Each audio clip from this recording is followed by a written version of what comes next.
الحمدللہ رب العالمین، الصلاۃ والسلام علی اشرف الانبیاء والمرسلین، اما بعد فاعوذ باللہ من الشیطان اللعین الرجیم، بسم اللہ الرحمن الرحیم۔ تمام مومنین مومنات کائنات میں جہاں کہیں بھی ہیں اور آل نبی اولاد علی سے عقیدت رکھنے والے اور مودت رکھنے والے جہاں بھی ہیں، ان کو میری طرف سے بہت بہت سلام، پیار اور دعا۔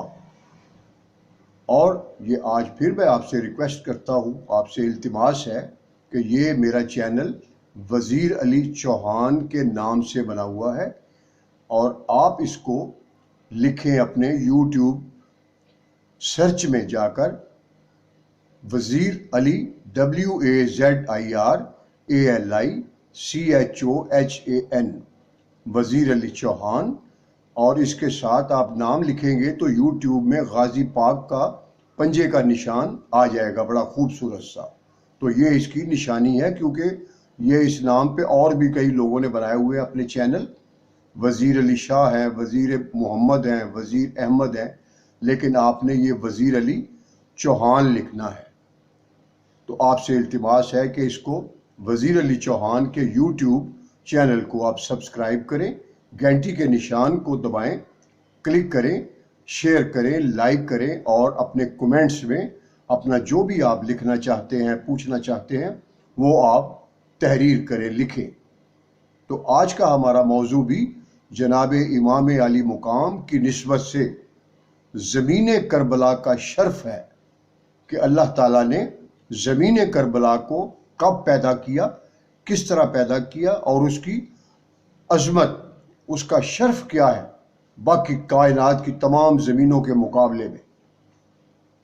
تو اس سلسلے میں عرض ہے کہ امام سجاد علیہ السلام سے مروی ہے کہ اللہ نے زمین مکہ کو حرم بنانے سے 24,000 برس پہلے کربلا کی زمین کو حرم بنایا۔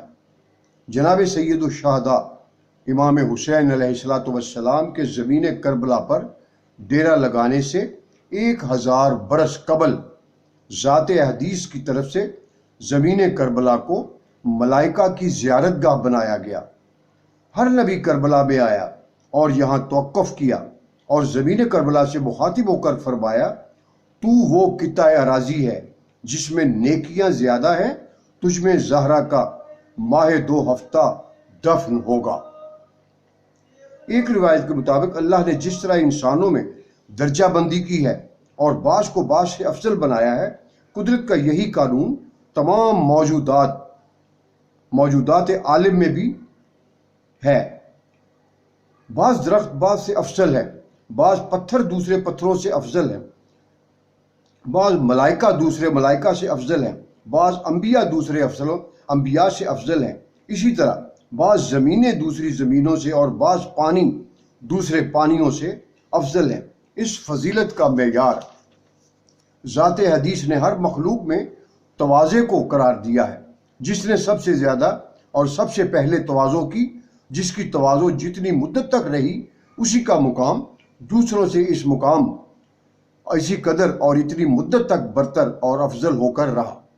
چنانچہ سب سے پہلے پانیوں میں سے آب فرات اور زمینوں میں سے زمین کربلا ہے، تو تواضع کر کے سر نیاز جھکایا زمین کربلا نے، جس کے نتیجہ میں ذات حدیث نے سب سے پہلے آب ذات، آب فرات اور زمین کربلا کو مقدس اور محترم بنایا اور مبارک قرار دے کر فرمایا کہ اے زمین کربلا، اللہ کی طرف سے تجھے جو کچھ ملا ہے اپنی زبان سے اس کا تذکرہ کر۔ اللہ تعالیٰ نے زمین کربلا کو فرمایا۔ زمین کربلا نے تمام دیگر زمینوں سے مخاطب ہو کر کہا، میں اللہ کی وہ زمین ہوں جس کی مٹی کو اللہ نے شفا اور پانی کو صحت مند قرار دیا ہے، لیکن اس اظہار سے میرا مقصود تکبر نہیں، بلکہ اس ذات کی عظمت کا اظہار ہے جس نے مجھے اس شرف سے نوازا ہے۔ جب زمین کربلا نے اس انداز میں اپنی سعادت کا اظہار کیا تو ذات حدیث نے زمین کربلا کی عزت میں مزید اضافہ کر دیا۔ خصائص میں ہے کہ امام سجاد علیہ السلام نے فرمایا کہ ایک مرتبہ زمین مکہ نے اپنے فضائل کا تذکرہ کیا اور کہا میرا مقابلہ کون کر سکتا ہے؟ بیت اللہ میری پشت پر ہے، ہر سال قرۂ ارض کے ہر گوشہ سے میرے عقیدت مند میری زیارت کو آتے ہیں۔ ذات حدیث نے زمین مکہ کو وحی کی اور فرمایا اے اپنے فضائل ضرور بیان کر لیکن ذرا آرام سے۔ تجھے علم ہونا چاہیے کہ جتنے فضائل تجھے دیے گئے ہیں اگر تو ان کا مقابلہ زمین کربلا سے کرے تو تجھے پتہ چلے کہ تیرے تمام تر فضائل کو زمین کربلا کے فضائل کے مقابلہ میں وہی نسبت ہے جو ایک قطرہ کو سمندر سے ہوتی ہے۔ اگر زمین کربلا کو پیدا کرنا مقصود نہ ہوتا تو تجھے یہ فضائل نہ ملتے، اگر زمین کربلا کا مدفون نہ ہوتا تو تجھے پیدا ہی نہ کیا جاتا، اگر زمین کربلا کا مدفون نہ ہوتا تو تیری پشت پر بنا ہوا بیت اللہ جس پر تو فخر کر رہی ہے کو بنایا ہی نہ جاتا۔ لہٰذا تو زمین کربلا پر اپنی برتری ثابت کرنے کی کوشش مت کر، نہ تکبر کر اور نہ ہی فخر، اپنی تواضع کو برقرار رکھ ورنہ تجھ سے تیرا یہ شرف چھین بھی سکتا ہے۔ خصائص ہی میں ہے امام زین العابدین علیہ السلام سے مروی ہے کہ جب قرۂ ارض پر زلزلہ قیامت ہوگا تو اللہ اپنی قدرت کاملہ سے سرزمین کربلا کو اٹھا لے گا اور زمین کربلا جنت کی اعلیٰ ترین قطعات میں سے ایک قطع ہوگی۔ جنت کے دیگر مقامات میں سے زمین کربلا افضل ترین قطع ہوگی جس میں فقط انبیاء اور مرسلین کا مسکن ہوگا۔ زمین کربلا جنت میں اس طرح جگمگائے گی جس طرح کوکب دری آسمان پر دوسرے ستاروں میں درخشندہ ہوتا ہے۔ زمین کربلا کے نور سے ہر جنت کے باسی کی آنکھیں خیرہ ہو جائیں گی۔ زمین کربلا بآواز بلند یہ کہے گی میں اللہ کی وہ مقدس، مبارک، پاکیزہ اور مشرف زمین ہوں جسے اللہ نے سید الشہداء، سید شباب اہل جنت کے جسد اطہر کا امین بنایا ہوا ہے۔ اس کے بارے میں مؤلف کہتا ہے میرا دل چاہتا ہے کہ زمین کربلا سے کہوں اے زمین کربلا جس طرح تو نے بابائے سکینہ کے جسم کو اپنے پاس رکھ لیا تھا کاش اس سر مبارک کو بھی اپنے دامن میں جگہ دے دیتی اور نوک نیزہ پر شہر بے شہر نہ پھرایا جاتا۔ انوار الہدایہ میں ہے کہ جب زمین مکہ نے فخر کر کے کہا کہ وہ کون زمین ہے جو میرا مقابلہ کر سکے، بیت اللہ میری پشت پر ہے، تو ذات حدیث نے زمین مکہ کو فرمایا اے زمین مکہ ذرا حوصلہ سے کام لے اور اتنا زیادہ فخر نہ کر، میں نے بیت المعمور کو پیدا کر کے تجھ سے 1,00,000 گنا زیادہ شرف مشرف کیا ہے۔ عرش کو بیت المعمور سے 1,00,000 گنا زیادہ اشرف قرار دیا ہے۔ ایک اور زمین ہے جسے میں نے دیگر تمام زمینوں سے 24,000 سال پہلے پیدا کیا اور اس کے شرف کو شرف عرش سے 1,00,000 گنا زیادہ شرف سے نوازا ہے۔ زمین مکہ نے عرض کیا بار الہ وہ کون سی زمین ہے؟ ذات حدیث نے فرمایا وہ زمین ہے جس کی مٹی کو میں نے بیماری کے لیے شفا قرار دیا ہے۔ زمین مکہ نے عرض کیا بار الہ ذرا میری توسیع تو ہو جائے۔ خلاق عالم نے فرمایا یہ وہ زمین ہے جس کی زیارت کے لیے میں نے ملائکہ عرش کو حکم دے رکھا ہے۔ ملائکہ روزانہ اپنے پروں کو اس کی خاک سے تبرکن مس کر کے آتے ہیں۔ زمین مکہ نے عرض کیا بار الہ ذرا مزید وضاحت ہو جائے۔ ذات حدیث نے فرمایا یہ وہ زمین ہے جس کے لیے میں نے اپنی عزت کی قسم کھا رکھی ہے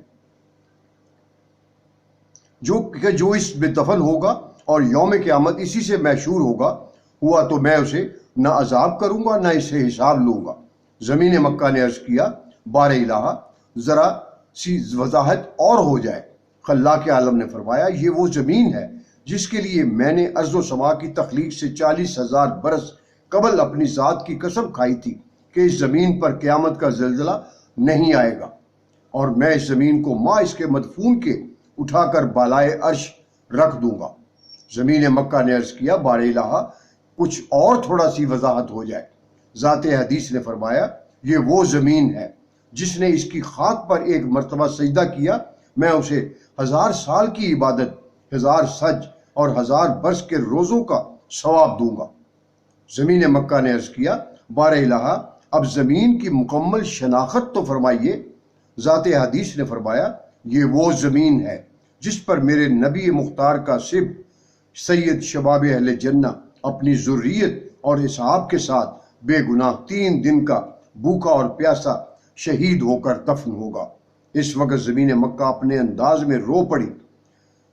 مرحوم دربندی نے اسرار شہادت میں ایک واقعہ نقل کیا ہے، جس انداز میں انہوں نے بیان کیا ہے انہی کے الفاظ میں بیان کیا جاتا ہے۔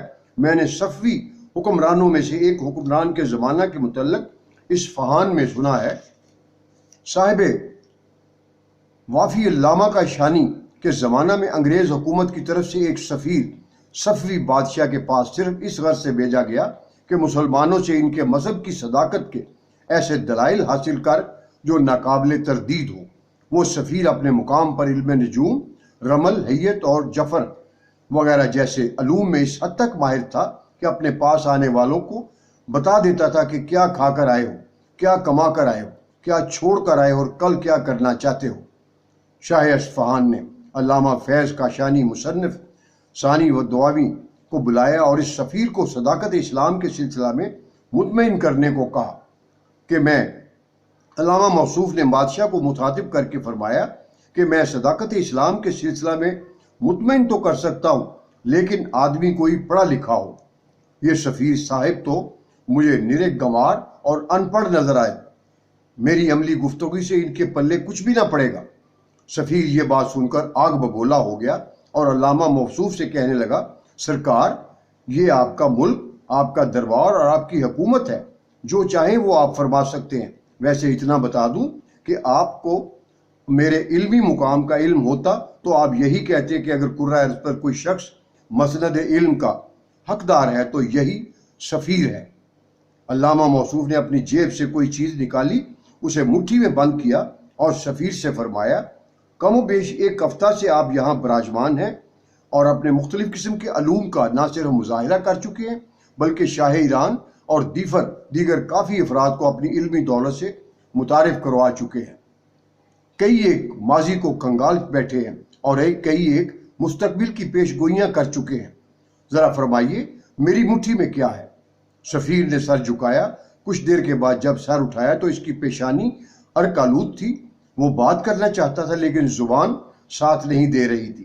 حیران و پریشان ادھر ادھر دیکھنے لگا۔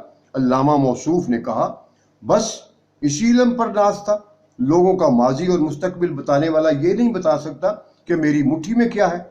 سفیر نے کہا، سرکار، میری پریشانی کی وجہ یہ نہیں کہ مجھے معلوم نہیں ہو رہا، میری پریشانی کی وجہ اور ہے۔ علامہ نے فرمایا، ذرا ہم بھی تو سنیں کہ پریشانی کی وجہ کیا ہے۔ سفیر نے کہا، آپ کی مٹھی میں جنت کی مٹی ہے۔ یہ تو مجھے پہلی مرتبہ ہی معلوم ہو گیا تھا۔ میں اس بات پر پریشان ہوں کہ جنت کی مٹی آپ کے پاس کیسے آئی؟ علامہ موصوف نے فرمایا، میں سمجھتا ہوں اب مجھے صداقت اسلام کے لیے کوئی اور دلیل دینے کی ضرورت ہی نہیں رہی۔ سفیر نے کہا، وہ کیوں؟ آپ نے دلیل تو کوئی دی نہیں اور یوں سستے چھوٹ رہے ہیں۔ علامہ موصوف نے فرمایا، دلیل وہی ہے جو تو نے بتا دی ہے۔ سفیر نے کہا، میں نے تو صرف اتنا بتایا ہے کہ آپ کے ہاتھ میں جنت کی مٹی ہے، بھلا آپ کے ہاتھ میں جنت کی مٹی کا ہونا اور صداقت اسلام کا آپس میں کیا تعلق ہے؟ علامہ موصوف نے فرمایا، کیا تجھے اپنے علم پر یقین نہیں؟ سفیر نے کہا، مجھے حق کے مسیح اور مادر مسیح کی قسم، میرے علم میں رائی برابر بھی شک و شبہ کی گنجائش نہیں ہے۔ میں نے جو کچھ کہا ہے 100% درست کہا ہے۔ علامہ موصوف نے کہا، میرے ہاتھ میں واقعی جنت ہی کی مٹی ہے۔ میں آپ کو بتا دوں کہ جنت کی یہ مٹی صرف میرے پاس نہیں ہے بلکہ ہر مومن اور مومنات کے شیعہ گھروں میں یہ آپ کو جنت کی یہ مٹی ملے گی۔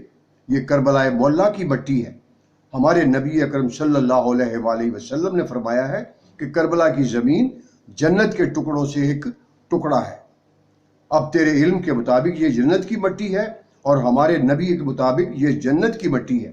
اب بھلا آپ خود ہی بتا دیں کہ جب ہمارے نبی کی بات تیرا علم تصدیق کر دے تو صداقت اسلام کے لیے اس سے بہتر ثبوت اور دلیل کون سی ہو سکتی ہے؟ انصاف آپ خود کریں۔ سفیر انگشت حیرت کاٹنے لگا، کافی سوچ و بچار کے بعد کہنے لگا، واقعاً آپ نے صداقت اسلام کی ناقابل تردید دلیل پیش کی ہے۔ اس دلیل کے بعد کم از کم میرا دائرہ اسلام میں داخل نہ ہونا میرا اپنے عمل سے اپنے علم کی تکذیب ہوگی۔ سفیر نے اسی وقت اسلام قبول کر لیا اور کلمہ شہادت پڑھ لیا۔ علامہ تستری نے لکھا ہے کہ خاک کربلا پر سجدہ دعا سے معنی 7 حجابوں سے پار ہو جاتا ہے۔ اس کی مزید تفصیل کے لیے مترجم کی اپنی شائع کردہ کتاب ملاحظہ فرمائیں، اس میں آپ کو خاک کربلا کی مکمل تاریخ مل جائے گی۔ تو آج کا یہ موضوع ہمارا اسی زمین کربلا کے شرف اور اس کی عظمت کے بارے میں تھا، اور انشاءاللہ دوسری ویڈیو میں بھی ہم امام علی مقام کی وجہ سے دوسری ویڈیو میں بھی ہم ذکر کریں گے دریائے فرات کے پانی کا شرف اس کا، اور اس کے لیے میں آپ سے اجازت چاہتا ہوں۔ والسلام، اور آپ سے التماس ہے کہ جن بچوں نے ہمارے اس چینل کو سبسکرائب نہیں کیا وہ اس کو سبسکرائب کر لیں، گھنٹی کے نشان کو دبائیں، لائک کریں، شیئر کریں، اور کومنٹس میں اپنے جو بھی آپ پوچھنا چاہتے ہیں وہ لکھیں۔ اور آپ کی بہت بہت مہربانی۔ خدا حافظ، خدا حافظ۔